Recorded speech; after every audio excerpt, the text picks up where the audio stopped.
Assalamualaikum warahmatullahi wabarakatuh. Selamat pagi dan salam sehat bagi kita semuanya. Perkenalkan, nama saya Dr. Ririn Andriana, STMM, dosen tetap pada program studi manajemen konsentrasi bidang pemasaran pada Sekolah Tinggi Ilmu Ekonomi Mahardika Surabaya dengan NIDN 0719027402. Saat ini saya sedang dalam proses mengikuti sertifikasi dosen gelombang 1 yang diselenggarakan oleh Kemendikti Saintek pada tahun 2025. Saat ini saya sedang menyusun dokumen PDD UKT PT, yaitu pernyataan diri dosen, unjuk kerja, Tridharma Perguruan Tinggi.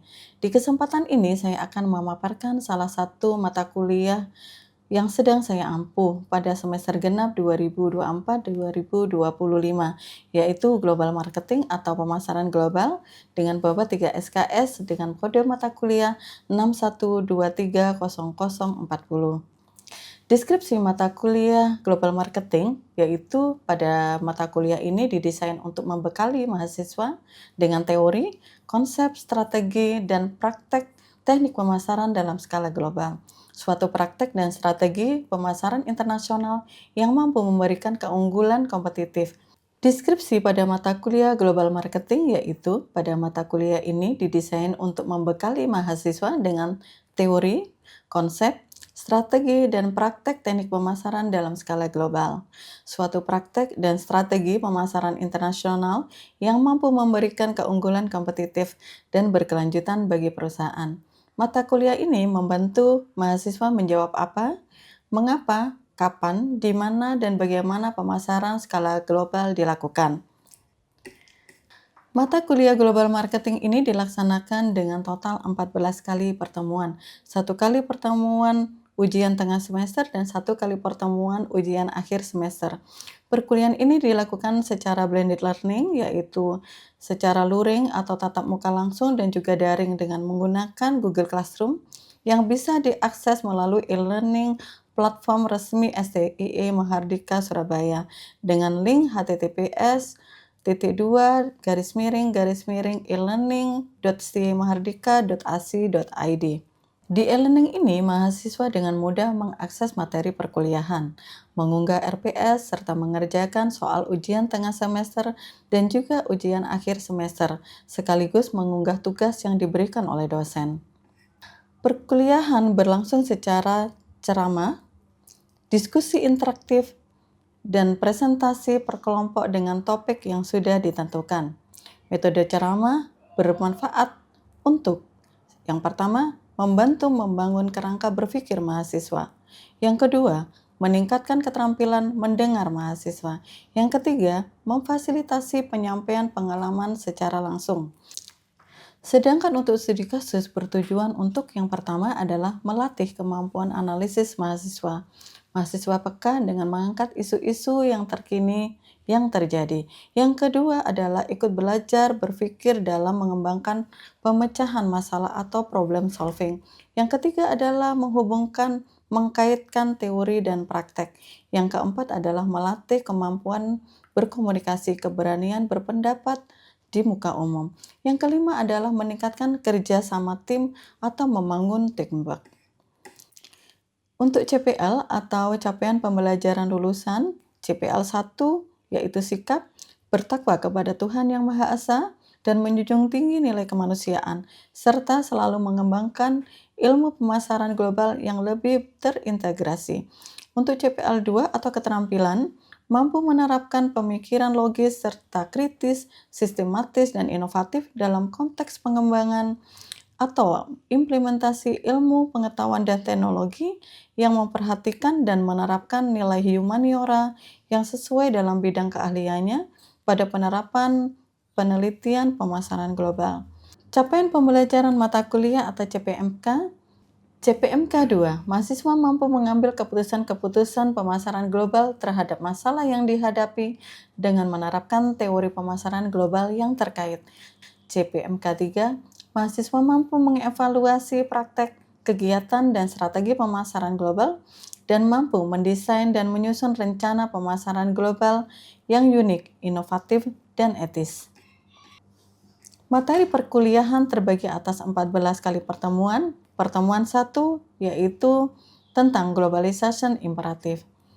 Pertemuan 2, lingkungan ekonomi dan finansial global. Pertemuan 3, lingkungan budaya dan politik. Yang ke-8 adalah keputusan kebijakan produk global. Yang ke-9 adalah penetapan harga global. Yang ke-10 adalah komunikasi pasar global. Yang ke-11 adalah sistem logistik dan mampu menjelaskan pengelolaan sistem distribusi global. Yang ke-12 adalah perencanaan, pengorganisasian, dan pengendalian pemasaran global. Penilaian pada mata kuliah Global Marketing terdiri dari 6. Yang pertama adalah aktivitas partisipatif dengan bobot 15%. Yang kedua adalah hasil proyek dengan bobot 20%. Yang ketiga adalah kuis dengan bobot 5%. Yang keempat adalah tugas kelompok dan keaktifan diskusi dengan bobot 15%. Yang kelima adalah ujian tengah semester dengan bobot 20%. Yang keenam adalah ujian akhir semester dengan bobot 25%. Penilaian saya lakukan secara objektif dan terukur dengan indikator sebagai berikut. Yang pertama adalah penguasaan materi. Yang kedua adalah presentasi yang baik. Yang ketiga adalah keaktifan partisipatif. Yang keempat adalah analisis terhadap kasus. Hasil penilaian ini saya sampaikan kepada mahasiswa guna menambah kemampuan komunikasi mahasiswa agar menjadi lebih baik, menciptakan lulusan yang berpikir kritis dan mampu membuat strategi pemasaran global yang tepat, serta membuat keputusan yang strategis dalam menentukan masa depan perusahaan yang bersifat jangka panjang. Selanjutnya, mari kita simak video pembelajaran mata kuliah Global Marketing. Assalamualaikum warahmatullahi wabarakatuh. Waalaikumsalam warahmatullahi wabarakatuh. Selamat pagi dan salam sehat bagi kita semuanya. Perkenalkan, nama Ibu Dr. Ririn Andriana, STMM, dengan NIDN 0719027402. Ibu mengampu mata kuliah Global Marketing dengan kode mata kuliah 61230040 dengan bobot 3 SKS, ya. Nah, pada pagi hari ini pertemuan pertama kita, Ibu akan memaparkan tentang globalization imperatif, ya. Nah, global marketing sendiri adalah suatu ilmu, ya, yang melakukan atau menggunakan pendekatan perspektif global, ya, tidak negara ke negara, juga tidak wilayah ke wilayah, begitu. Merujuk kepada pendapat dari Theodore Levitt, ya, 1983 gitu. Dia mempunyai artikel yang sangat terkenal dengan judul Globalization of Market, ya, Globalization Market. Nah, di situ dia memaparkan bahwa memberikan pendapatnya, ya, yang dimasukkan atau dipublish di Harvard Business Review. Levitt memberikan pendapat bahwa perusahaan itu seharusnya membuat atau melihat suatu negara itu menjadi satu pasar, ya, memasarkan produk yang sama dengan menyampaikan dengan cara yang sama juga, begitu. Nah, oke, setelah itu kita akan masuk kepada materi yang inti, yaitu globalization imperatif. Berikut adalah outline materi, ya, atau garis besar materi pada topik globalization imperatif. Yang pertama adalah why global marketing is imperative. Yang kedua adalah globalization of markets, convergence and divergence, dan yang ketiga adalah evolution of global marketing. Berikut adalah the value of global export, ya. Jadi ini dimulai dari tahun 1800, ya, ini 1800. Itu is flat, ya. 1800, 1850, 1900, 1950. Nah, di sini ada tren, mulai di sini agak naik sampai mencapai puncak di 2000 sampai 2014. Ini ada fluktuasi seperti itu. Bagaimana dengan sekarang? Nah, sekarang itu juga sama, semakin luar biasa. Karena di 2024 itu mencapai 3 kali lipat ya pergerakan tentang the value of global export ini. Yang pertama adalah why global marketing is imperative ya. Kenapa global marketing itu imperatif? Ya. Kenapa pemasaran global itu penting? Yang pertama adalah saturation of domestic market. Saturation of domestic market adalah pasar yang sudah jenuh ya, di mana permintaan akan produk atau juga jasa itu stagnan atau tidak bertambah begitu. Hal ini dikarenakan permintaan pasar yang turun. Kenapa permintaan pasar yang turun itu? Yang pertama yaitu banyak orang-orang atau penetrasi pasar yang tinggi. Artinya penetrasi pasar yang tinggi itu permintaan akan produk itu sudah jenuh atau sudah tidak ada lagi, tidak ada pertambahan lagi karena sudah banyak yang memakai produk itu. Sedangkan yang kedua adalah tidak ada inovasi. Jadi pasar jenuh karena produknya itu saja. Yang ketiga adalah kompetisinya. Jadi kompetisinya itu semakin banyak gitu ya. Jadi kalau tidak ada inovasi maka dia akan stagnan atau jenuh begitu. Yang kedua adalah global competition atau kompetisi global. Kalau dulu kita atau perusahaan yang ada di Indonesia misalkan di suatu negara itu dia akan menghadapi kompetisi dari lokal. Tetapi sekarang sudah tidak ada lagi karena bukan tidak ada lagi. Sekarang itu bertambah lagi dengan adanya globalisasi, maka kompetisinya itu dari perusahaan-perusahaan dari luar negaranya. Jadi tidak dari lokal sendiri. Berikutnya adalah need for global cooperation. Bahwa tidak ada negara di dunia itu yang dia berdiri sendiri atau dia mandiri, itu tidak ada teman-teman. Kenapa?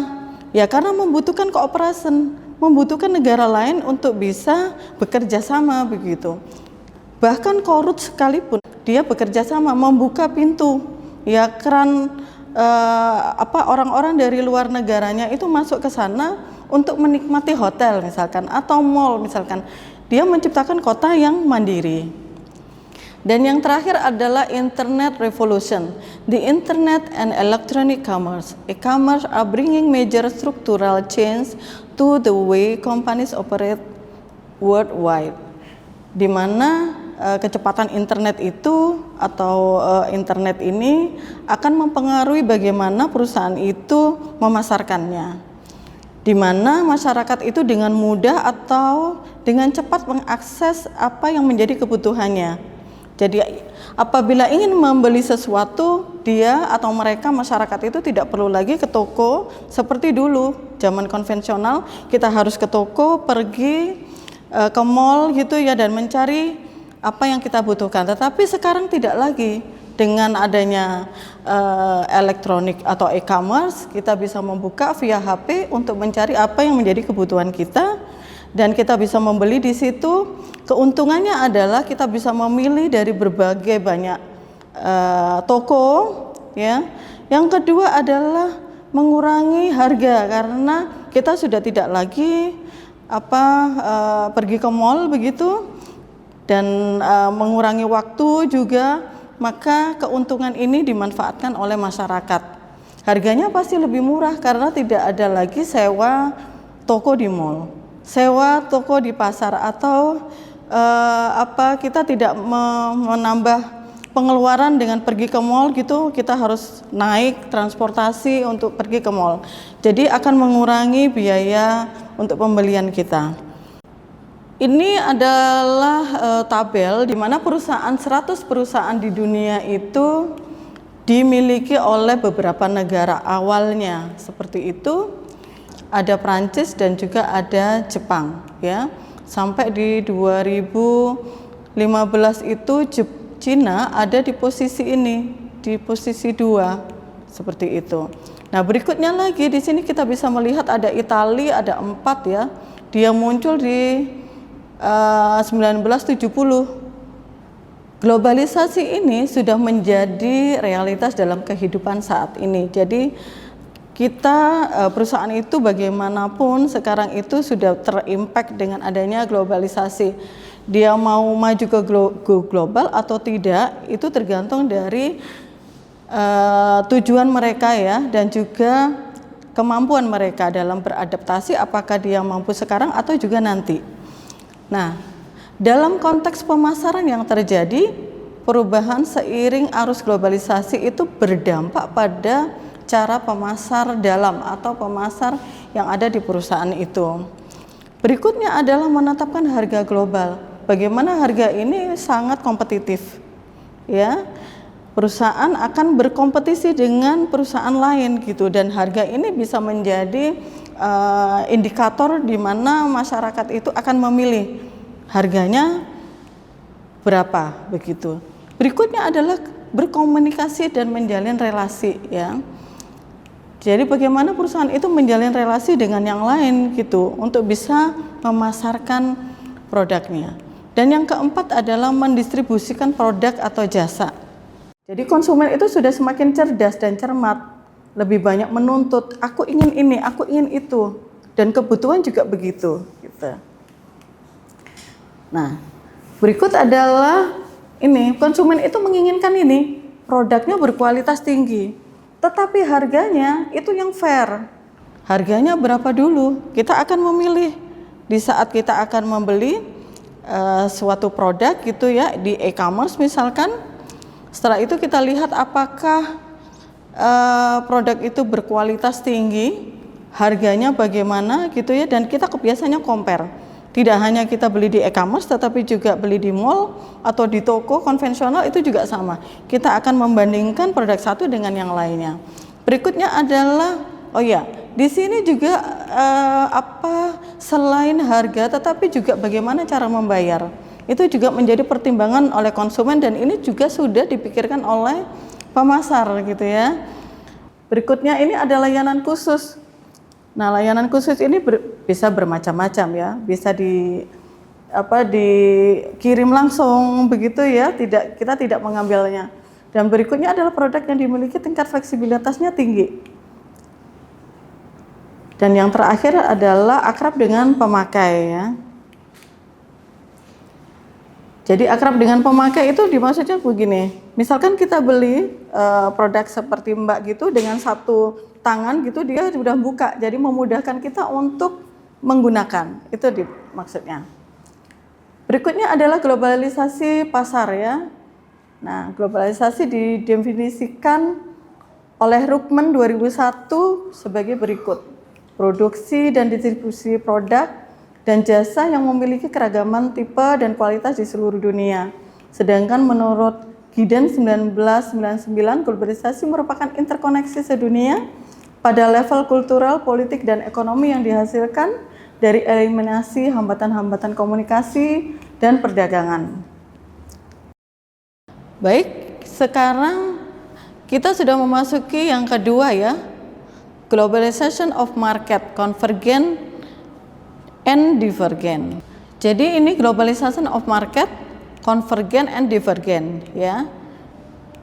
Coba kita baca sekarang. Ketika pendapatan per kapita suatu negara itu kurang dari 10.000, di Indonesia sini kurang dari 10.000 ya, masih sekitar berapa? 3.800, 4.500. Maka sebagian besar pendapatan tersebut dibelanjakan pada makanan dan barang-barang kebutuhan lainnya, sehingga sangat sedikit uang yang dapat dibelanjakan. Betul tidak? Kenapa kok demikian? Karena dengan uang kurang dari 10.000 USD, jadi beberapa negara, masih banyak di negara di dunia ini yang memiliki per kapita penduduknya itu kurang dari 10.000 USD ya dalam tahun ya. Maka dia masih mementingkan barang-barang kebutuhan pokok gitu ya, makanan atau juga kebutuhan lainnya yang dia masih butuhkan gitu. Dan yang terakhir adalah evolution of global marketing ya. Evolusi dari global marketing. Jadi global marketing itu berevolusi ya. Bagaimana caranya berevolusi? Atau apa yang disebut dengan evolusi global marketing gitu ya.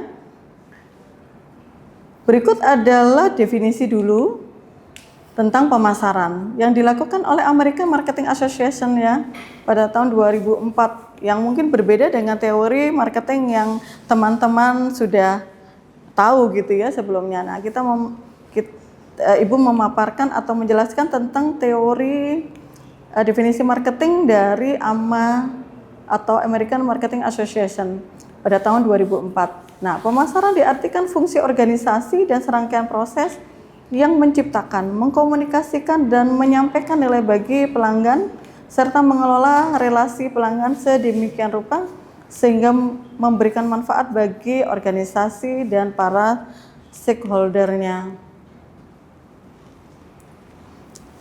Berikut adalah beberapa konsep pemasaran ya. Kalau dilihat dari produksi, ini konsepnya produksi, fokusnya adalah menekan biaya produksi. Asumsinya produk yang mudah didapat, harga yang murah, yang merupakan dasar pertimbangan utama. Berikutnya dilihat dari produk ya. Jadi ada pengembangan produk. Untuk asumsinya adalah kualitas dan kinerja produk. Untuk penjualan adalah peningkatan penjualan. Asumsinya adalah perusahaan harus melakukan upaya usaha jualan ya, penjualan dan promosi yang secara agresif. Dari pemasaran domestik ke pemasaran global. Ya, ini evolusinya. Bagaimana dari domestik perusahaan membuat produk dipasarkan domestik. Setelah itu perusahaan berpikir untuk go internasional, menjadi perusahaan multinasional. Setelah itu perusahaan memikirkan lagi untuk lebih tinggi lagi tingkatannya, yaitu global, ya, atau juga transnasional. Jadi ada perbedaan masing-masing dari pemasaran global atau pemasaran domestik dan juga transnasional. Nah, di sini ada contoh dari McDonald. Jadi ini adalah study case ya, Keeping with the Time, McDonald dengan slogannya I'm Love It. Ini adalah case untuk perusahaan yang berskala global. Dia mempunyai slogan I'm Love It ya. Dia mempunyai rasa yang sama, khususnya untuk Big Mac di Indonesia dan juga fries itu sama rasanya di seluruh dunia ya. Dia mempunyai logo yang juga sama, tetapi teman-teman perlu mencermati bahwa dia juga mengadaptasi apa yang menjadi kebutuhan di Indonesia. Dia menyediakan rice atau nasi dengan berbagai rasa ayam ya, yang mungkin tidak ditemukan di negara lain. Ibu pernah kemarin juga, ini contoh juga, Ibu ke Jepang dan juga ke Vietnam, ke Thailand. Yang di Jepang itu juga tidak ada rice, teman-teman sekalian. Jadi dia hanya menyediakan ayam dan fries. Kalau untuk Big Mac dan fries itu semuanya di seluruh dunia rasanya hampir sama. Begitu. Ya. Jadi ini paparan Ibu tentang globalization imperatif teman-teman ya. Jadi untuk sesi berikutnya mungkin Ibu akan bertanya kepada teman-teman semuanya gitu. Oke, yang pertama adalah setelah mendengarkan paparan Ibu, Ibu akan bertanya untuk melihat apakah teman-teman sudah mengerti tentang apa yang Ibu paparkan. Nah, apakah globalisasi ya itu untuk negara berkembang itu menguntungkan, bermanfaat atau bagaimana? Ada yang bisa menjawab? Silakan angkat tangan.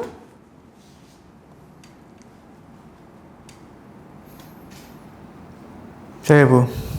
Baik, silakan dengan Mas Nikolas. Perkenalkan, nama saya Nikolas Bayu Ardiansa. Keuntungan globalisasi bermanfaat itu ada beberapa akses pasar ya Bu ya, yang lebih luas itu. Salah satunya tuh negara berkembang bisa menjual produknya ke pasar global gitu ya Bu ya. Yang kedua itu masuknya investasi asing Bu. Nah, seperti globalisasi menarik yang tadi itu yang Ibu jelaskan seperti MNC multinational corporation atau kantor-kantor cabang itu Bu. Yang selanjutnya membuka lapangan kerja dan meningkatkan transfer teknologi gitu Bu ya. Oke. Yang saya Baik. baca tadi gitu ya Bu ya. Berarti bermanfaat gitu Bu. ya, bahwa globalisasi itu membawa manfaat meskipun di negara-negara berkembang. Tidak hanya negara maju, tetapi negara berkembang juga mempunyai nilai manfaat dari adanya globalisasi. Begitu ya. Baik Bu. Berikutnya pertanyaan selanjutnya ya. Apakah globalisasi itu benar-benar menjadikan satu pasar? Menurut teman-teman bagaimana? Ada yang bisa menjawab? Silakan angkat tangan, sebutkan nama dan NIM. Ya Mbak. Saya, mengenalkan nama saya Firosia Sabila, 242100012. Jawabannya menurut saya tidak, karena walaupun globalisasi mendekatkan negara-negara dan memperluas pasar dan membuat produk serta gaya hidup lebih mirip, dunia belum benar-benar menjadi satu pasar tanpa batas. Ya, bagus jawabannya, karena memang kita kembali lagi konvergensi dan divergensi. Kesamaan dari keinginan masyarakat, tetapi juga ada yang tidak sama keinginannya, karena ada faktor budaya, ada faktor sosial ya, dan juga keinginan masing-masing itu tidak sama yang dipengaruhi oleh hal tersebut begitu. Baik, saya kira cukup untuk pertemuan hari ini. Terima kasih semuanya ya. Sebelum Ibu tutup, untuk tugasnya minggu depan Ibu akan memberikan tugas buat teman-teman semuanya, yaitu mencari study case ya, perusahaan bisa multinasional atau juga perusahaan global, untuk kita diskusikan bersama bagaimana dia strategi pemasarannya ya, apa yang dilakukan di negara Indonesia misalkan dan juga di negara lain. Saya kira cukup pertemuan hari ini ya. Mudah-mudahan pertemuan hari ini membawa manfaat bagi kita semuanya. Ibu ucapkan wassalamualaikum warahmatullahi wabarakatuh. Waalaikumsalam warahmatullahi wabarakatuh.